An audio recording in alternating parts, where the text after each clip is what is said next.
오늘 같이 나눌 말씀은 사무엘 하 7장 8절에서 17절까지 말씀입니다. 제가 봉독하도록 하겠습니다. 그러므로 이제 내 종 다윗에게 이와 같이 말하라.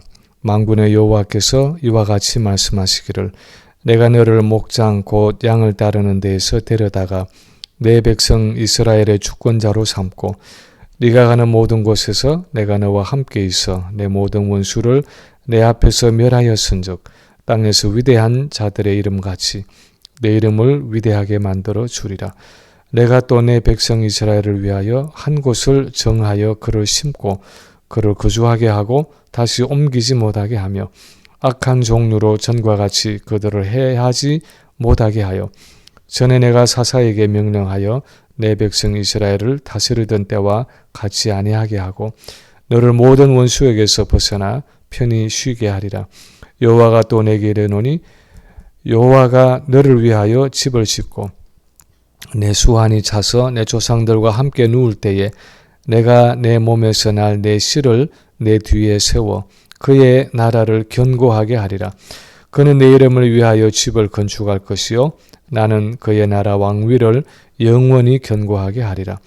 나는 그에게 아버지가 되고 그는 내게 아들이 되리니 그가 만일 죄를 범하면 내가 사람의 매와 인생의 채찍으로 징계하려니와 내가 내 앞에서 물러나게 한 사울에게서 내 은총을 빼앗은 것처럼 그에게서 빼앗지는 아니하리라. 내 집과 내 나라가 내 앞에서 영원히 보존되고 내 왕위가 영원히 견고하리라 하셨다 하라. 나단이 이 모든 말씀들과 이 모든 계시대로 다윗에게 말하니라. 아멘.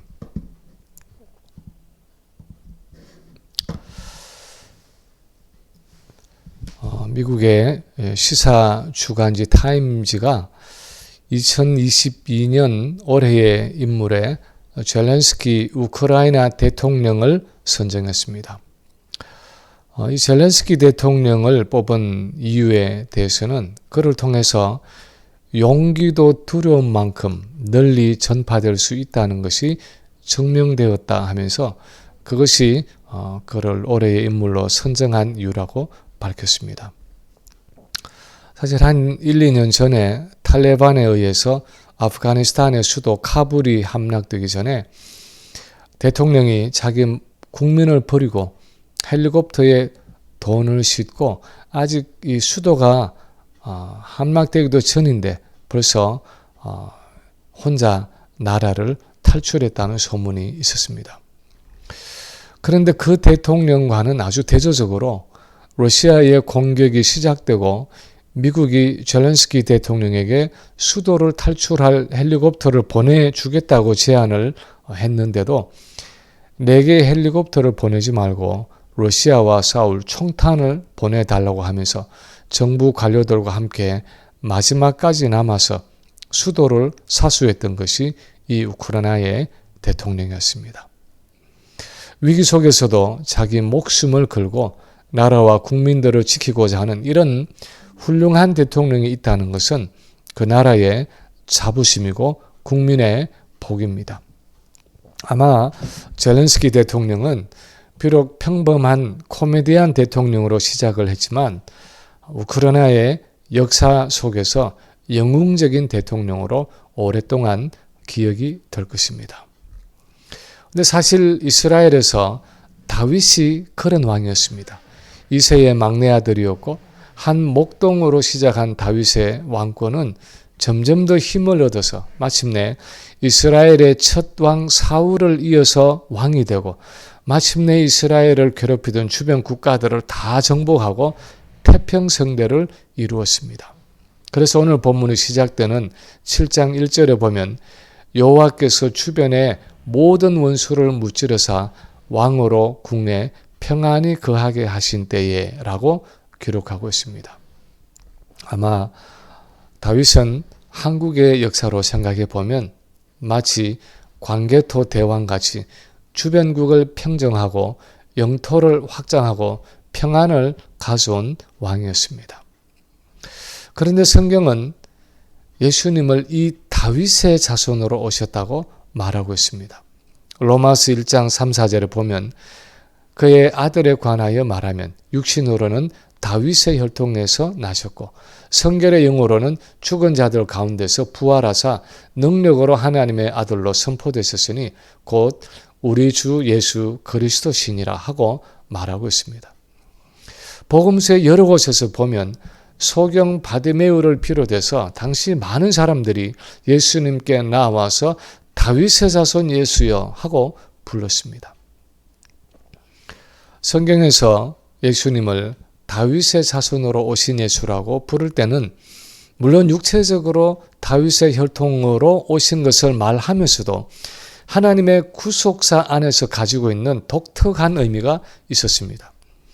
이 성탄의 절기에 예수 그리스도가 다윗의 자손으로 오셨다는 것은 무엇을 의미합니까?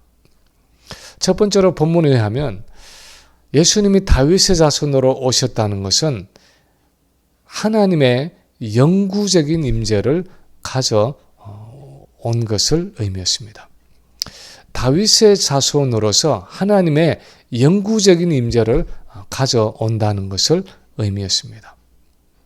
다 읽지는 않았지만 오늘 본문의 배경을 보면 다윗이 하나님을 위한 성전을 짓기를 원했습니다. 7장 1, 2절을 보면 여호와께서 주위의 모든 원수를 무찌르사 왕으로 궁에 평안히 살게 하신 때에 왕이 선지자 나단에게 이르되 볼지어다 나는 백향목 궁에 살거늘 하나님의 궤는 휘장 가운데 있도다 하고 본문을 시작하고 있습니다. 하나님의 법궤는 천조각으로 만들어진 휘장 안에 있는데 나는 이렇게 좋은 백향목으로 만든 궁에 살고 있으니 얼마나 죄송한 일이냐.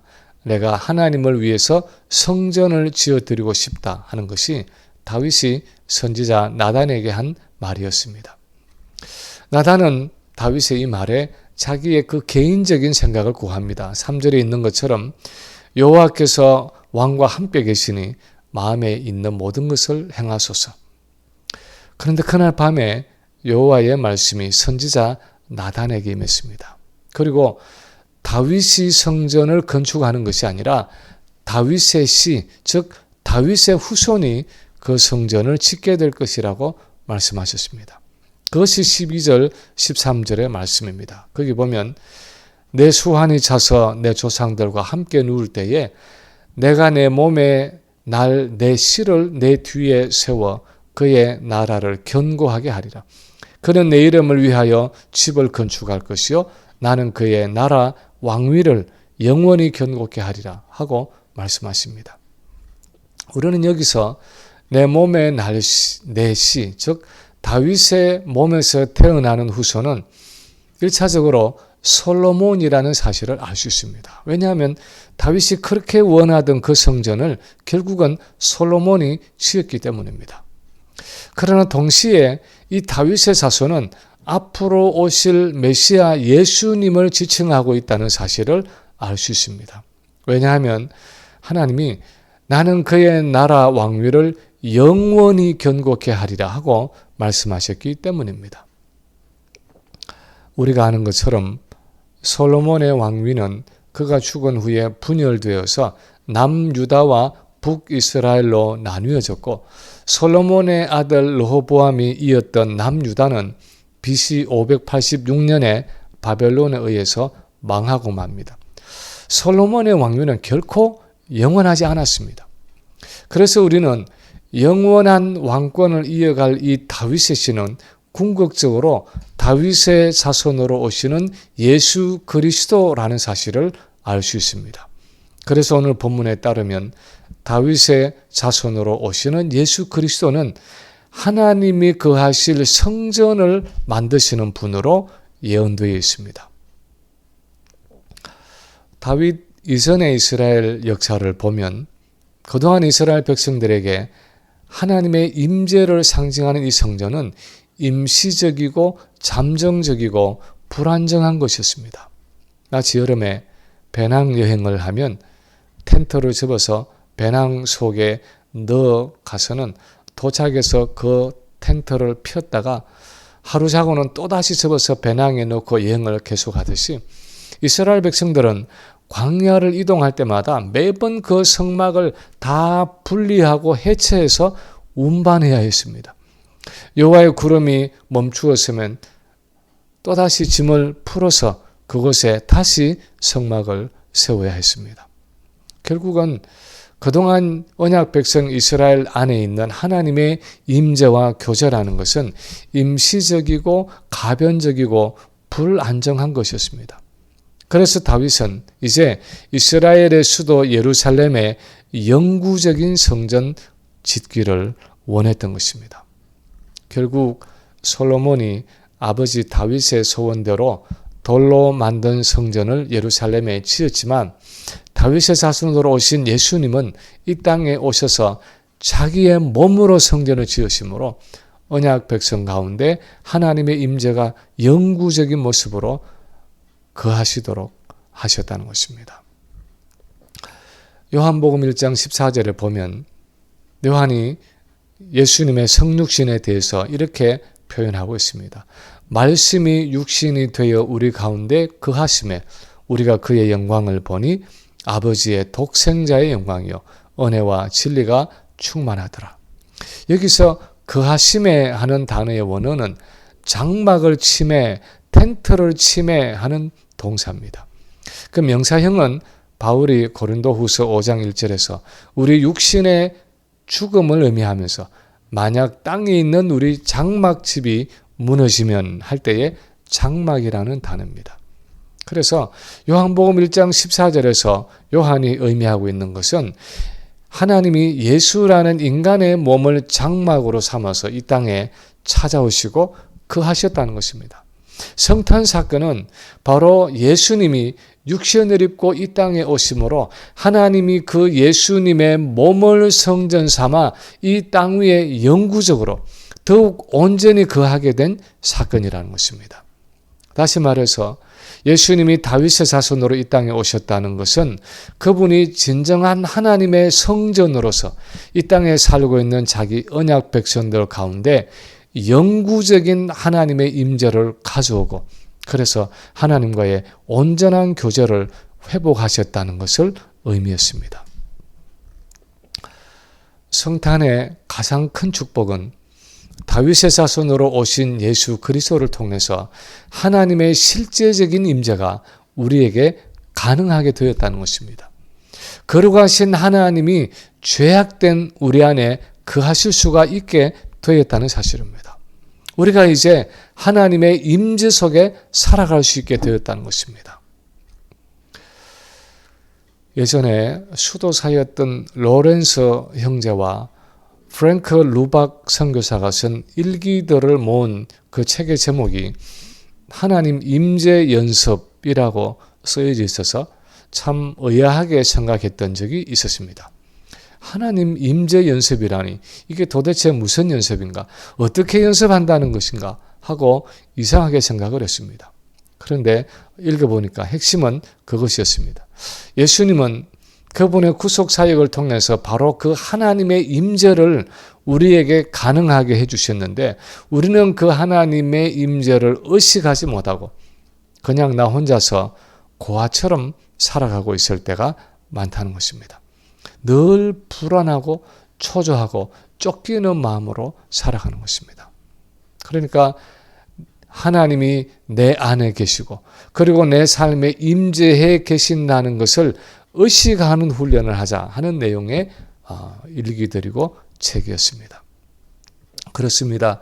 예수님이 다윗의 자손으로 오심으로 우리가 누리게 된 복 중에 하나는 하나님의 실제적이고 영구적인 임재가 우리에게 가능하게 되었다는 것입니다. 하나님이 우리와 함께 하시는 임마누엘이 이루어졌다는 것입니다. 그러므로 그분이 내 인격과 삶 속에 항상 임재해 계신다는 사실을 실제로 의식할 필요가 있다는 것입니다. 두 번째로 예수님이 다윗의 자손으로 오셨다는 것은 예수님이 영원한 메시아 왕국을 세우실 것을 의미했습니다. 오늘 본문 12절에 보면 하나님이 다윗에게 내가 내 몸에서 날 내 씨를 내 뒤에 세워 그의 나라를 견고하게 하리라 하고 말씀하셨습니다. 그리고 13절에 보면 그 나라의 성격에 대해서 말하기를 그는 내 이름을 위하여 집을 건축할 것이요 나는 그의 나라 왕위를 영원히 견고하게 하리라 하고 말씀하십니다. 다윗의 자손을 통해서 하나님이 세우시는 그 나라와 왕권을 하나님이 영원히 견고하게 하신다는 이 표현을 보면서 우리는 이 약속이 궁극적으로 솔로몬에 대한 것이 아니라는 것을 금방 알 수 있습니다. 왜냐하면 솔로몬을 통해서 이어진 다윗의 왕권은 불과 500년을 못 가서 바벨론에게 멸망당하기 때문입니다. 그리고는 혈통적인 다윗 왕조는 사라졌습니다. 그래서 본문에서 하나님이 영원히 견고하게 세우시겠다 하는 이 왕권은 솔로몬의 왕국이 아니라 바로 예수 그리스도를 통한 메시아 왕국이라는 사실을 알 수 있습니다. 사실 나라가 망한 후에 남유다가 망한 후에 유대인들도 그렇게 이해를 했습니다. 그들은 언젠가는 다윗의 자손으로 오시는 메시아가 오셔서 하나님이 이 본문에서 다윗에게 약속하신 이 영원한 나라, 그분의 메시아 왕국을 시작하실 것을 알고 있었습니다. 선지서의 여러 곳에서 그렇게 예언하고 있고 예수님 당시에도 유대인들은 이 다윗의 자손으로 오시는 메시아를 간절하게 기다리고 있었습니다. 그래서 어떤 이들은 예수님께 다윗의 자손 예수여 하며 나와왔는데 그것은 예수님이 바로 그들이 기다리고 있는 다윗의 자손으로 오시는 그 메시아라는 의미였습니다. 사실 그들의 말이 맞았습니다. 비록 유대의 종교 지도자들은 그들의 메시아 왕을 알아보지 못하고 십자가에 못 박아 죽였지만 예수님은 정말 구약 성경이 예언한 다윗의 자손으로 오셔서 메시아 왕국을 시작하신 분이었습니다. 세례 요한이 그렇게 외쳤고 예수님 자신도 여러 번 말씀하신 것처럼 예수님의 초림은 무엇보다도 그가 메시아 왕으로 이 땅에 오신 사건이었습니다. 예수님이 다윗의 자손으로 이 땅에 오셨다는 것은 구약 성경에 하나님이 약속하신 그 메시아 왕국이 드디어 이 땅에 도래했다는 것을 의미했습니다. 그 메시아 왕을 통해서 하나님의 나라가 이 땅에 본격적으로 시작되었다는 것을 의미했습니다. 누가복음 17장 20절 21절에 보면 어느 날 바리새인들이 예수님께 물었습니다. 하나님의 나라가 어느 때에 임합니까? 이들은 그들이 구약 시대에서부터 기다리고 있던 그 하나님의 나라, 그 메시아 왕국이 언제 임하는지를 물었습니다.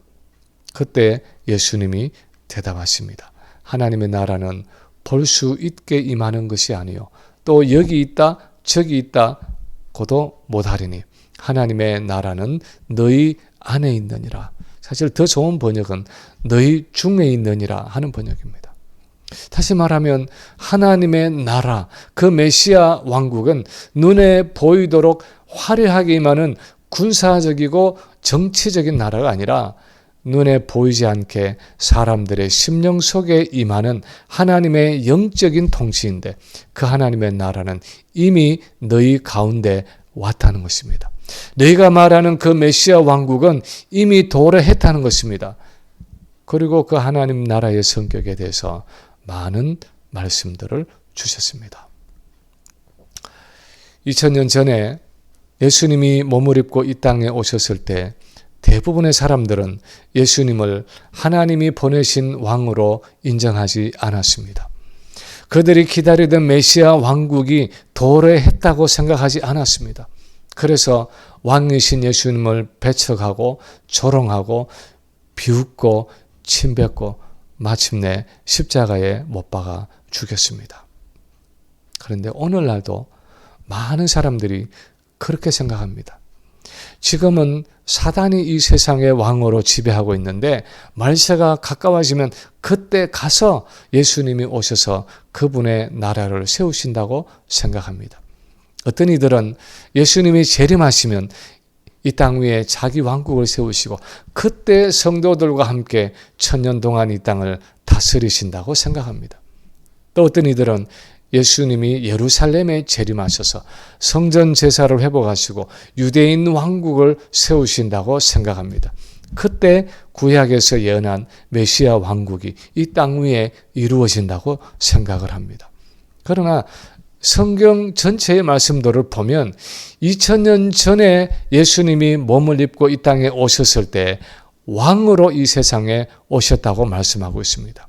구약 성경에 예언된 그 메시아 왕국이 이미 이 땅 위에 시작되었다고 가르칩니다. 그래서 오순절에 오신 성령을 통해서 예수님이 왕으로 우리 성도들의 심령을 다스리고 계시고 우리의 삶을 다스리고 계시고 이 세상을 다스리고 계신다고 말씀하고 있습니다. 단지 아직도 그 그리스도의 왕권에 굴복하지 않고 있는 우리의 죄악된 성품과 이 세상의 죄악들이 남아있어서 예수님이 재림하실 때 그 모든 죄악을 제거하시고 우리 성도의 삶과 이 세상을 온전케 하심으로 하나님 나라를 완성하시겠지만 예언된 그분의 메시아 왕국은 예수님의 초림과 함께 이미 이 땅에 시작되었다고 말씀하고 있습니다. 그래서 우리는 먼 미래에 이루어질 또 하나의 메시아 왕국을 기다리는 사람들이 아니라 이미 지금 현재 그 메시아 왕국 안에 살아가고 있고 그 하나님의 통치와 다스림 속에 있다고 성경이 가르치고 있습니다. 그러므로 우리는 이 성탄의 절기에 왕으로 오신 그 예수 그리스도를 바라볼 수 있어야 하는 것입니다. 지금 현재 온 세상을 왕으로 다스리고 계시는 그분의 나라를 볼 수 있어야 하는 것입니다. 지금 그분의 왕권에 순복해야 하는 것입니다. 많은 사람들이 이 성탄절을 아주 로맨틱하게 생각합니다. 센티멘탈하게 생각합니다. 크리스마스 추리를 만들어서 반짝이는 불빛들을 달아놓고 서로 선물을 주고받고 파티를 하고 사랑을 나누는 절기로 생각합니다. 그리고는 사사시대의 사람들처럼 내 마음에 내키는 대로 내 소견에 옳은 대로 살아갑니다. 왕이 없는 사람들처럼 살아갑니다. 물론 성탄에 나타난 하나님의 사랑을 생각하면 그런 사랑의 나눔이 의미 있고 성탄의 의미의 중요한 한 부분일 것입니다. 그러나 그것과 함께 우리가 분명하게 인식해야 하는 것은 이 성탄과 함께 왕이 오셨다는 사실입니다. 구약에 예언되었던 메시아 왕국이 이미 시작되었다는 것입니다. 우리의 인격과 삶을 지금 현재 예수님이 왕으로 다스리신다는 것입니다. 그러므로 우리는 이 성탄의 절기에 왕이신 그분께 마땅한 헌신과 사랑과 순복을 드려야 하는 것입니다. 그 무엇보다도 나는 정말 그분의 왕되심을 알고 인정하며 살아가고 있는지 나 자신을 돌아보아야 하는 것입니다. 세 번째, 예수님이 다윗의 자손으로 오셨다는 것은 그분은 하나님의 사랑으로 다스리는 왕이라는 사실을 의미합니다. 본문 14절 15절에 보면 하나님이 다윗에게 이렇게 말씀하십니다. 나는 그에게 아버지가 되고 그는 내게 아들이 되리니 그가 만일 죄를 범하면 내가 사람의 매와 인생의 채찍으로 징계하려니와 내가 내 앞에서 물러나게 한 사울에게서 내 은총을 빼앗은 것처럼 그에게서 빼앗지는 아니하리라. 사울 왕의 경우에는 교만해서 하나님께 범죄했을 때 그의 왕권을 빼앗으시고 요나단을 함께 전사하게 하심으로 그의 왕가를 끊으셨습니다. 그러나 다윗의 자손에게는 그렇게 하시지 않겠다는 것입니다. 그를 사랑으로 징계하고 훈육하여 끝까지 온전한 왕으로 세우시겠다는 것입니다. 그만큼 다윗 왕가를 향해서는 하나님이 특별하게 은총을 베푸시겠다는 것입니다. 지난 수요일 저녁 성경 공부에서 어느 집사님이 하나님이 우리에게 주시는 시험은 떨어뜨리기 위한 시험이 아니라 붙이기 위한 시험이기 때문에 하나님이 원하시는 기준에 도달할 때까지 100번이라도 시험을 주시겠지만 기어이 우리 믿음을 연단해서 온전케 하기 위한 시험이지 탈락시키기 위한 시험이 아니다라는 표현을 했습니다. 사실 오늘 말씀이 바로 그런 내용을 말씀하고 있습니다. 다윗의 몸에서 태어나는 그 왕은 내치지 않고 사랑으로 훈육하고 징계해서 온전한 왕으로 삼으시는데 그 이유를 나는 그에게 아버지가 되고 그는 내게 아들이 되기 때문이라고 말씀하고 있습니다. 우리 한국 속담에 피는 물보다 진하다 하는 말이 있듯이 이 히브리 사람들의 사고에도 아들은 그 아버지와 끊을 수 없는 관계 속에 있다고 생각했습니다. 그래서 시편 103편 13절에 보면 아버지가 자식을 긍휼히 여김같이 여호와께서는 자기를 경외하는 자를 긍휼히 여기시나니 하고 기록하고 있습니다. 우리가 탕자의 비유에서 보는 것처럼 아무리 불효막심하고 아버지를 배반해도 아버지는 여전히 그 자식을 긍휼히 여기고 불쌍히 여긴다는 것입니다. 그래서 또 용서하고 받아들인다는 것입니다. 그것이 바울이 로마서 8장에서 말하고 있는 종의 신분과 아들의 신분의 차이입니다. 그런데 오늘 본문에서 하나님은 그 다윗의 자손을 자기 아들로 삼겠다는 것입니다. 하나님이 그의 아버지가 되신다는 것입니다. 그래서 그를 끝까지 버리지 않고 사랑의 관계를 지속하시겠다는 것입니다. 이것은 1차적으로 다윗의 시인 솔로몬을 향한 하나님의 특별한 은총을 나타내는 말씀이었습니다. 그런데 히브리서 기자는 이것을 몸을 입고 오신 예수님을 향한 말씀으로 해석을 하고 있습니다. 히브리서 1장 5절에 보면 하나님께서 어느 때에 천사 중 우리 누구에게 너는 내 아들이라 오늘 내가 너를 낳았다 하셨으며 또다시 나는 그에게 아버지가 되고 그는 내게 아들이 되리라 하셨느냐 하고 말씀하고 있습니다.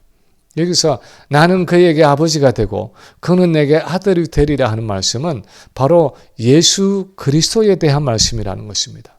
하나님과 예수 그리스도의 그 사랑과 친밀함이 얼마나 강한 것인지를 나타내는 표현이라는 것입니다.